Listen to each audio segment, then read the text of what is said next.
Namaku Sukirah. Orang-orang di desa memanggilku Kirah.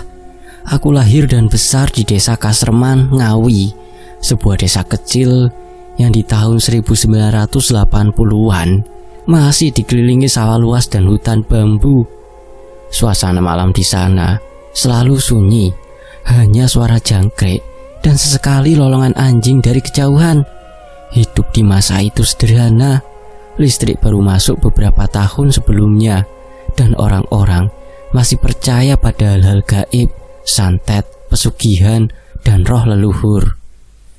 Aku menikah dengan Triman, lelaki rajin yang bekerja membuat tempe dan tahu untuk dijual ke pasar. Kami menikah tanpa pesta besar, hanya doa dan selamatan kecil di rumah panggung kayu milik orang tuaku. Hidup kami tidak mewah, tapi cukup. Aku bahagia, setidaknya pada awalnya. Namun, kebahagiaan itu tak berlangsung lama. Setelah 2 bulan menikah, tubuhku mulai terasa aneh. Kadang perutku seperti diremas dari dalam, dan setiap malam aku menggigil tanpa sebab. Triman sering memijit punggungku sambil berkata, mungkin aku masuk angin. Tapi aku tahu, rasa sakit itu berbeda bukan dari badan, melainkan dari sesuatu yang tak bisa dijelaskan. Waktu itu ada seorang janda kaya di ujung desa bernama Bu Karmi. Umurnya sekitar 40-an, berwajah tegas, suka memakai kebaya hitam dan perhiasan tebal. Sebelum aku menikah, banyak orang bilang Bu Karmi pernah dekat dengan Triman. Namun sejak Triman melamarku, ia tak pernah lagi menyapa. Setiap kali aku lewat depan rumahnya, ia hanya menatap tajam, seolah menyimpan sesuatu yang tak diucapkan. Suatu malam, aku bermimpi aneh. Bunga 7 rupa berjatuhan di atas kasur. Baunya wangi sekaligus busuk. Ketika terbangun, aku mendapati badan panas dingin dan perutku kaku seperti ditindih batu. Aku tak bisa bicara, hanya menangis pelan. Besok paginya, tubuhku lebam-lebam tanpa sebab. Aku sempat menceritakan hal itu pada tetangga, Bu Tarmi, wanita tua yang paham adat Jawa. Ia menatapku lama, lalu berkata lirih, "Duk, hati-hati, iki dudu loro biasa. Yen koyok ngono, biasane ana sing ngirim," kata Bu Tarmi yang katanya, "Nah, hati-hati, itu bukan sakit biasa. Kalau begitu, biasanya ada yang mengirim." Aku gemetar mendengarnya. Mengirim? Yang dimaksud jelas adalah santet. Tapi aku tak mau percaya begitu saja. Aku berusaha berpikir rasional. Mungkin aku terlalu lelah. Tapi gangguan itu terus datang. Semakin hari semakin parah. Suatu sore, ketika matahari hampir tenggelam, aku duduk di beranda sambil menunggu Triman pulang dari pasar. Angin berembus dingin, membawa aroma anyir seperti bunga layu. Aku menoleh ke depan halaman, dan mataku langsung menangkap bungkusan kecil dari kain putih, diikat benang hitam dengan beberapa kelopak bunga 7 rupa dan tanah merah yang menempel di sekelilingnya. Bulu kuduku berdiri. Aku terpaku beberapa saat. Jantungku berdetak keras. Saat itu juga Triman datang dan melihat apa yang kulihat. Wajahnya langsung pucat. "Kira, jangan disentuh, Dek," katanya pelan. Suaranya serak. "Iki kiriman wong sing ora seneng karo awakmu," katanya. "Jangan disentuh, itu kiriman dari orang yang membencimu." Sore itu udara seolah membeku. Dari arah belakang rumah, suara burung gagak terdengar sekali, lalu hening. Aku tahu, malam itu bukan malam biasa. Sesuatu yang gelap telah benar-benar datang ke rumah kami. Sejak sore itu, suasana rumahku tak pernah lagi terasa sama. Triman melarangku keras menyentuh bungkusan putih yang ditemukan di halaman depan. Katanya itu bukan sembarang benda. Dengan wajah tegang, ia mengambil daun kelapa kering, kelaras, lalu mengait bungkusan itu dari jauh. Ia tak berani memegangnya langsung, hanya meletakkannya di atas tanah di belakang rumah. "Ini kiriman ilmu hitam, Kira. Kalau kamu sentuh bisa benar-benar menempel di tubuhmu." Aku mengangguk takut. Sejak kejadian itu, angin di rumah terasa berat, seperti membawa aroma bunga yang busuk dan amis. Malam pertama setelah penemuan bungkusan itu, aku mendengar suara langkah pelan di dapur. Padahal semua pintu sudah terkunci. Ketika aku lihat lewat celah pintu kamar, ada bayangan hitam lewat di depan tungku. Panas tubuhku naik seketika dan aku hanya bisa menarik selimut sambil berdoa dalam hati. Keesokan harinya, kami dikejutkan oleh ayam jago peliharaan Triman yang mati mendadak di dapur. Lehernya patah, tapi tak ada bekas gigitan binatang. Orang-orang tua di desa berkata, kalau ayam mati tanpa sebab di dalam rumah, artinya ada kiriman ilmu hitam yang berhasil masuk. Triman mencoba menenangkan, tapi aku tahu ia sendiri takut. Ia lebih banyak diam, duduk di beranda menatap kosong ke arah jalan tanah di depan rumah. Hari-hari berikutnya, gosip mulai beredar di kampung. Kata Bu Karmi janda sempat terlihat pergi ke arah gunung beberapa minggu sebelum aku sakit. Orang-orang percaya di sana ada tempat para dukun tua menimba ilmu hitam.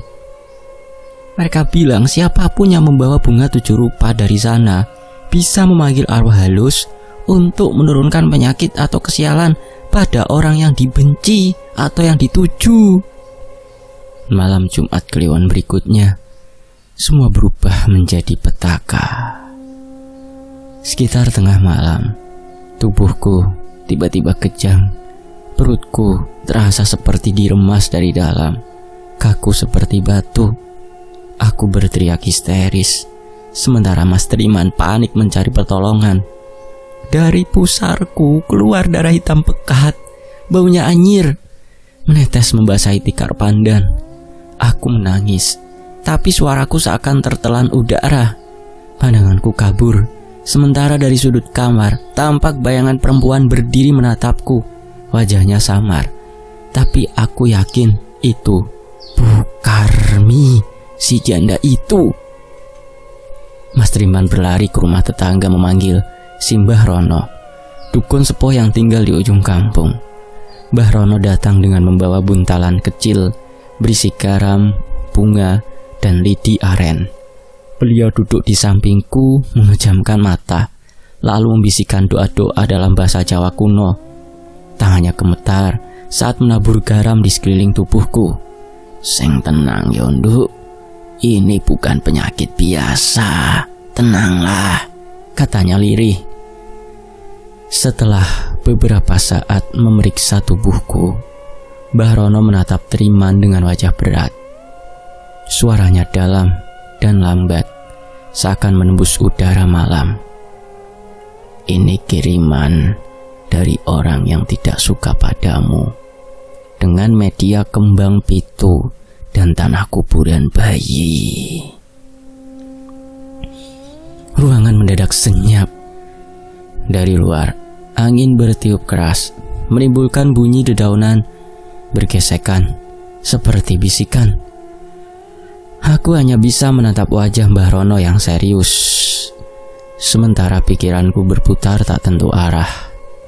Dalam hati aku tahu, malam itu hanyalah awal dari sesuatu yang jauh lebih gelap. Malam itu, udara di desa Kasreman terasa berat dan lembab. Angin berembus pelan, membawa aroma tanah basah dan dupa dari rumah tetangga yang sedang selamatan. Di dalam rumahku, Mbah Rono duduk bersila di lantai. Di hadapannya tersusun beberapa benda, mangkuk berisi air bunga 7 rupa, singgam garam kasar dan seikat lidi aren. Ini ritual berikutnya yang dilakukan Mbah Rono kepadaku. Di sudut ruangan, Mas Triman menyalakan pelita minyak kelapa. Cahaya kuningnya menari-nari di dinding bambu. Iki kudu digawa sing tenang yo, sing aku ngomong wingi, sing tenang, yang tenang. Ilmu sing nyerang awakmu kuwi ora sembarangan, jenenge nyirep urip, kata Mbah Rono. Santet ini dibuat supaya korban hidupnya sengsara tidak langsung mati, tapi ndak bisa hidup dengan tenang. Aku hanya bisa menunduk. Tubuhku masih terasa lemah dan panas. Bau anyir dari pusarku, darah, belum sepenuhnya hilang. Setiap kali Mbah Rono bicara, jantungku berdetak makin cepat. Mas Triman menggenggam tanganku erat seakan takut kehilangan. Ritual kedua dimulai tepat saja menunjukkan pukul 12 malam. Mbah Rono meneteskan air bunga ke kepalaku sambil membaca doa pelan. Setelah itu ia menggambar lingkaran kecil dengan garam di sekeliling tubuhku. Lalu lidi aren dipegangnya. Satu persatu ujungnya dibakar hingga mengeluarkan asap tipis. Tiba-tiba saat itu tubuhku memanas luar biasa. Rasanya seperti bara menyala di dalam dada. Aku menjerit, memegangi perut yang kembali kaku. Mbah Rono segera menempelkan lidi yang sudah dibakar itu di dekat pusarku, seolah menutup sesuatu yang tak kasat mata. Ojo ngelawan Nduk, jangan ngelawan. Kalau menyerang lagi, kamu harus kuat. Aku tak sanggup menjawab. Mataku berkunang, nafasku berat. Lalu dari tenggorokanku muncul rasa mual yang mengerikan. Seketika aku memuntahkan sesuatu yang berlendir dan gelap. Ketika aku lihat, itu gumpalan rambut panjang bercampur darah hitam. Bau busuk menyengat memenuhi ruangan, membuat Triman menutup hidung dan mundur. Semua yang hadir terdiam. Hanya suara Mbah Rono yang tetap lantang membaca doa. Ia memasukkan gumpalan itu ke dalam tempurung kelapa dan menutupnya rapat dengan garam. Katanya, benda itu tak boleh dibuang di sungai atau tanah biasa, karena bisa menulari orang lain. Setelah ritual kedua itu selesai, aku pingsan selama 3 hari. Saat sadar, tubuhku terasa ringan untuk pertama kalinya setelah berbulan-bulan. Nafasku lega, dan malam-malamku mulai bisa kulewati tanpa mimpi buruk. Namun wajah Mbah Rono tetap serius. Nduk, ini belum selesai semua. Santet ini hanya terpatahkan untuk sementara. Kalau pengirimnya belum menyesal, ya pasti akan ngirim lagi. Roh yang digunakan untuk menyerangmu masih ada, belum musnah. Aku menatap api pelita yang mulai mengecil. Hatiku campur aduk antara lega dan takut. Di luar, suara kodok bersahutan, seolah mengabarkan malam sudah aman. Tapi di dalam hatiku ada firasat lain. Aku tahu ketenangan ini belum benar-benar damai. Ada sesuatu yang masih mengintai, menunggu saatnya kembali menyerang. Musim kemarau mulai datang ketika Sukirah akhirnya bisa berjalan tanpa harus ditopang. Tubuhnya memang belum sekuat dulu, tapi wajahnya mulai menampakkan warna kehidupan. Ia mulai menjemur pakaian lagi di halaman, menumbuk cabai di dapur, dan sesekali ikut ngobrol dengan ibu-ibu di sumur.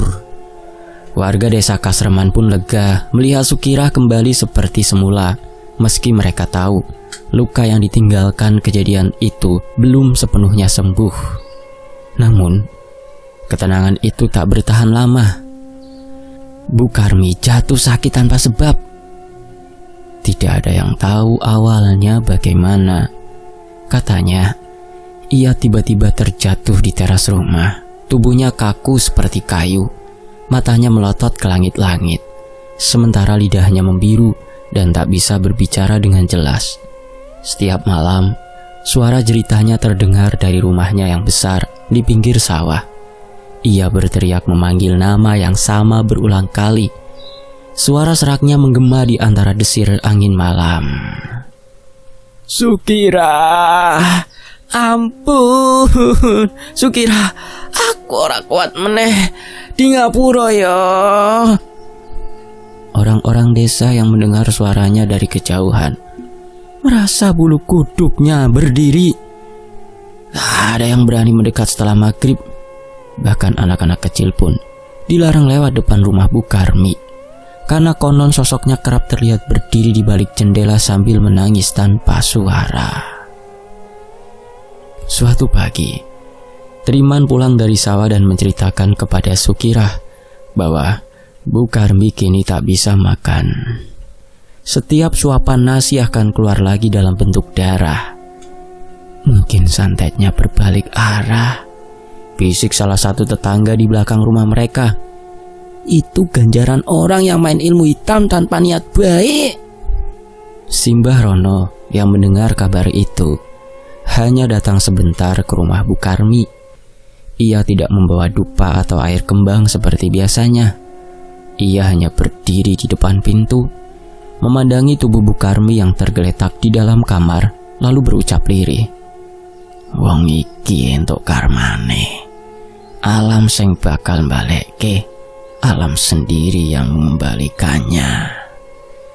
Setelah itu ia pergi begitu saja tanpa menoleh. Tak ada lagi yang bisa dilakukan selain menunggu keajaiban atau akhir. 3 hari kemudian, suara tangisan pecah dari rumah itu. Bu Karmi ditemukan meninggal dunia. Tubuhnya membengkak, kulitnya kebiruan, dan wajahnya seperti tersenyum kaku. Bau anyir bercampur bunga 7 rupa menyebar dari kamarnya. Padahal tak ada satupun bunga di sana. Warga bergidik. Beberapa perempuan yang membantu memandikan jenazah mengaku mencium wangi bunga melati di sela rambutnya bercampur air, seperti aroma sesajen di kuburan baru. Malam harinya, saat semua warga sudah pulang dari pemakaman, Sukirah berdiri di depan rumahnya. Angin malam berhembus lembut, membawa suara jangkrik dan aroma tanah basah. Dari kejauhan, rumah Bu Karmi tampak gelap, hanya diterangi rembulan pucat. Sukirah menatapnya lama, hatinya campur aduk antara iba dan lega. "Aku wis ora dendam," bisiknya pelan. "Tapi yo aku ora bakal lali." Ucapan itu meluncur seperti janji kepada dirinya sendiri. Janji untuk tidak membalas, tapi juga tidak akan melupakan luka yang pernah ditanamkan padanya. Karena di desa Kasreman, mereka percaya dendam boleh dilupakan, tapi karma tidak pernah tidur. Dan malam itu, angin membawa aroma bunga 7 rupa sekali lagi. Entah dari mana asalnya. Sejak kematian Bu Karmi, kehidupan Sukirah dan Triman perlahan kembali normal. Mereka mulai bercocok tanam lagi, membuka warung kecil di depan rumah, dan sesekali ikut kerja bakti di balai desa. Akan tetapi, di balik ketenangan itu, ada sesuatu yang masih menghantui Sukirah. Sebuah aroma yang tak seharusnya muncul di tengah malam. Setiap malam Jumat Kliwon, ketika seluruh rumah telah gelap dan hanya suara jangkrik yang terdengar, Sukirah selalu terbangun karena mencium bau bunga 7 rupa. Aromanya lembut, tapi menyesakkan dada. Seperti campuran antara melati, kenanga, dan tanah basah. Ia pernah memeriksa seluruh sudut rumah, tapi tidak pernah menemukan sumbernya. Tidak ada bunga, tidak ada dupa, hanya udara dingin yang menampar kulit. Pada malam-malam seperti itu, Sukirah sering merasa ada yang mengawasinya dari halaman belakang. Kadang ia mendengar langkah pelan di atas tanah kering. Kadang seperti suara kain diseret angin. Pernah suatu kali, saat membuka jendela, ia melihat bayangan wanita berambut panjang, berdiri di bawah pohon pisang. Bayangan itu hanya diam, tidak bergerak, tapi Sukirah tahu ia sedang menatapnya. Triman yang mendengar cerita itu mencoba menenangkan istrinya. "Sudah, tidak usah dipikirkan. Mungkin itu hanya suara angin atau hanya bayangan rembulan." Tapi Sukirah tahu ini bukan sekedar bayangan.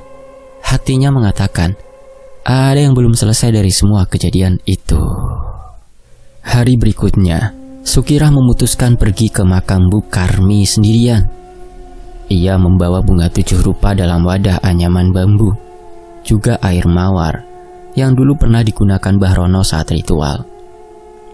Langkahnya terasa berat melewati jalan setapak menuju pemakaman desa. Di antara batu-batu nisan yang berlumut, Sukira berhenti di depan makam Bu Karmi. Tanah di atasnya masih lembab, meski sudah berminggu-minggu berlalu. Ia duduk bersila, menaburkan bunga dengan tangan gemetar. Aku tidak tahu apa yang dibuat sampean hingga sampai segini, Bu Karmi, ucapnya lirih. Tapi aku tidak punya niat untuk membuat susah siapa saja. Air mata menetes di pipinya, jatuh di atas bunga yang baru ditabur.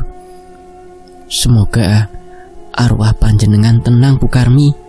Saya sudah memaafkan jika aku ada salah sama panjenengan. Muga Gusti saya ngapura. Angin tiba-tiba bertiup lembut, membawa aroma yang sama seperti di rumahnya, wangi 7 rupa. Tapi kali ini terasa menenangkan, bukan menakutkan. Sukira tersenyum kecil.